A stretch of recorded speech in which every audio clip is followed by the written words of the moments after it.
Aquest solar, ubicat entre els carrers de Balboa i de Ginebra, a la Barceloneta, s'està urbanitzant per acollir una nova zona verda. El futur espai combinarà diferents usos i està previst que estigui enllestit al juny.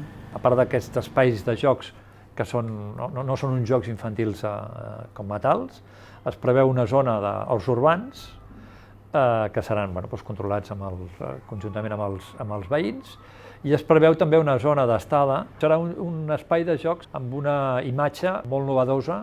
El disseny de l'espai és fruit de mesos de treball entre el districte i els veïns del barri. El resultat és un espai polivalent.